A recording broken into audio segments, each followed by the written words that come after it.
All right, YouTube. So I went to the mall today and I bought a new hat, and it's right here. It's the Oakland Athletics, and they lost to the Yankees last night in the wild card play-in, the one-game play-in, and it's just such a remarkable season for the A's because you could see it last year. They had Chapman, they had Olson, um, Cotton, who unfortunately got hurt, but they had so many guys there.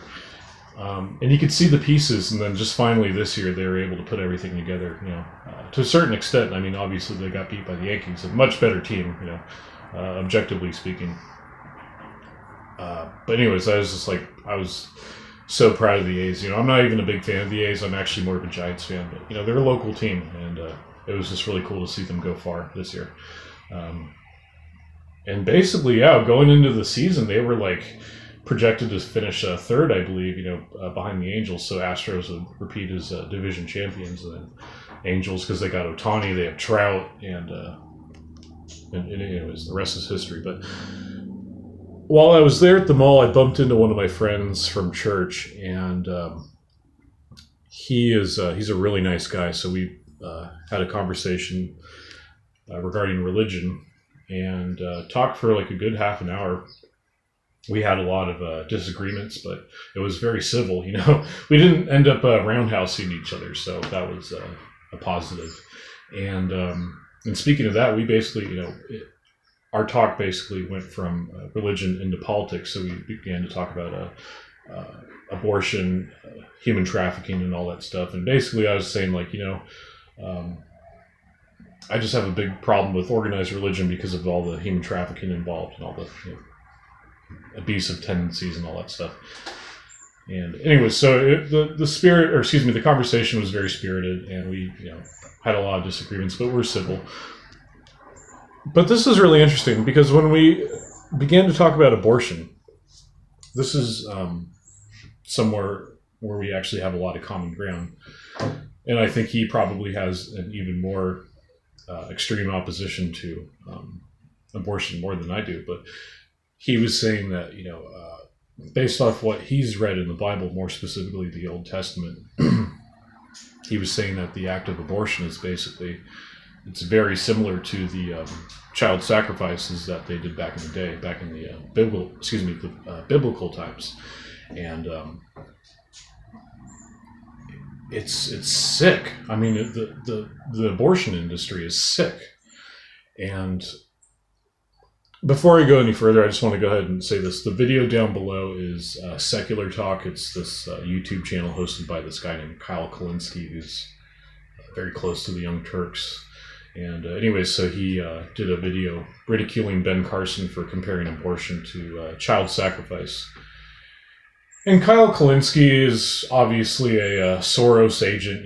He talks about Soros in a very neutral light, even though Soros is a complete piece of shit, in my opinion.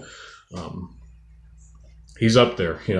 He's a terrible person. I mean, and Kyle Kulinski is actually a Jew, and he doesn't have any problem with what George Soros did in World War II. I don't know. Well, they're all hypocrites, so why should I be surprised? Anyways, that video is down in the description, and it's just really funny. It's it's really one of those things, abortion, that is very, very hard to defend. But they're going to go ahead and try their hardest to defend it because of how much money they make from it. The way it's evolved, so Ben Carson is only half right. So he says it's child sacrifice. Well, I'm going to go ahead and go a step further and say it's child sacrifice for profit, because a lot of these body parts are sold on the black market. It's disgusting. And, things with stem cell research and everything. Look, I am not one to oppose scientific research, but you have to draw the line at some point. When it comes to this, it's like we're playing God. We have, in my opinion, we have no right to decide who lives and who dies. It's ultimately up to us to decide. And if we can't make that decision for ourselves, then it's up to our parents to protect us. And that includes being in the womb, I don't know. I feel like I'm kind of getting a little convoluted with my message, but long story short, I'm very against abortion, so I'll just leave it at that. All right, that was a pretty good take. I'm going to end it on that. I want to go ahead and address my comments that I made in the previous video regarding that gentleman that roundhoused this lady, this poor lady. That's a, you know, like I said, gentleman, that's a very generous term to describe this man if you consider him to be a man. But anyways, I just, I'm not apologizing or redacting or retracting or whatever any of my words that I used to describe this fellow in my previous video. And just because I was genuinely angry, I wanted to go ahead and get that off my chest. But, you know, now that I've cooled off, I've kind of looked into it. And objectively speaking, abortion is evil. So I don't even see any reason for me to get all bent out of shape about it anymore, honestly. It's like I'm set in my beliefs, and they're set in their beliefs, and that's nothing I can do about it, you know? In fact, we would probably be wasting a lot of our own precious time trying to convince these people otherwise, because, look, these people are evil. You know, they're set in their ways, you know?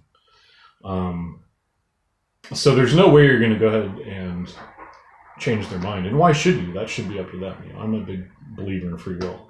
So, anyways, I think that time would probably be better spent, you know, just organizing political movements that, you know, ensure that this kind of thing is completely banned and